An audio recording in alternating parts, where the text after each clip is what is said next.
Item ಯಾವುದೇ ಇರಲಿ try ಮಾಡಿ ಆಚಿ ಚಿಕನ್ ಮಸಾಲಾ. ಕುಂದಾನಗರಿ ಬೆಳಗಾವಿಯಲ್ಲಿ ಕಾನೂನು ಸುವ್ಯವಸ್ಥೆಗೆ ಸವಾಲು ಹಾಕುವಂತಹ ಘಟನೆಯೊಂದು ನಡೆದಿದೆ.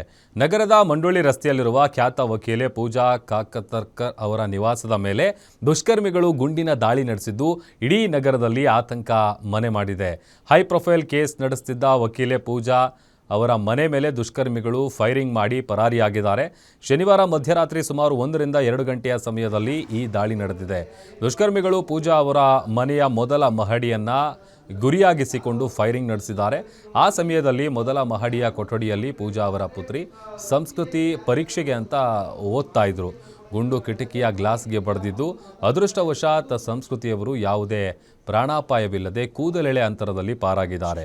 ಈ ಸಂಬಂಧ ಬೆಳಗಾವಿ ಗ್ರಾಮೀಣ ಪೊಲೀಸ್ ಠಾಣೆಯಲ್ಲಿ ಕೇಸ್ ದಾಖಲಾಗಿದ್ದು ದುಷ್ಕರ್ಮಿಗಳಿಗಾಗಿ ಪೊಲೀಸರು ಸದ್ಯ ಬಲೆ ಬೀಸಿದ್ದಾರೆ.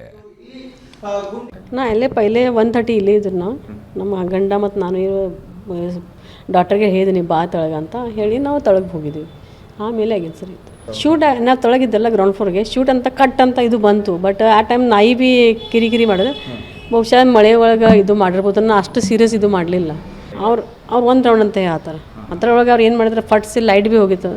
ಜಿರಿ ಮಳೆ ಭೀ ಐತಿ ಅಂತ ಅವ್ರಿಗೆ ಭಯ ಒಳಗೆ ನಾಯಿಗೆ ಫಟ್ಸಿ ಕಟ್ ಮಾಡಿದ ಮಾರಿ ಅಲ್ಲೇ ಮಲಗಿದಿತ್ತು ಮಾಡಿದ್ದಾರೆ ಸರ್.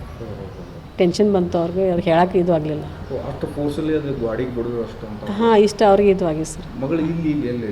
ಈಗ ತೊಳಗೆ ಬರ್ತಾರೆ ಎಲ್ಲಿ ಆ ದಿವಸ ಏನು ಅವ್ರಿಗೆ ಆಗೈತೆ ಅದು ಗೊತ್ತಲ್ಲ ಅಲ್ಲಿ ಇದು ಮಾಡ್ರಿ. ಮತ್ತು ನಾ ಮಾರ್ನಿಂಗ್ ನೋಡಿದ್ದೀನಿ ತೊಳಗೆ ಬರಲಿಲ್ಲ ಅಂತ. ಮತ್ತು ಮುಂಜಾನೆ ಬಂದಿನಿ. ಆ ಟೈಮೇನು ಗಡ್ಬಡ ಒಳಗೆ ಸ್ಕೂಲ್ಗೆ ಹೋಗ್ಬೇಕಲ್ಲ, ಮಾರ್ನಿಂಗ್ ಟ್ಯೂಷನ್ ಇರ್ತೈತಿ. ಅವ್ರಿಗೆ ಹೇಳಿದ್ನ ಇದು ಮಾಡಿದ್ದೀನಿ. ಮಧ್ಯಾಹ್ನ ಇವರು ವಾಟ್ಸಪ್ ಮಾಡಿದ್ವಿ ಮಮ್ಮಿ ನೋಡಂತ ಏನಾಗೈತೆ ಅಂತ. ಆಮೇಲೆ ನಾನು ನೋಡಿದ್ದೀನಿ ಸರ್.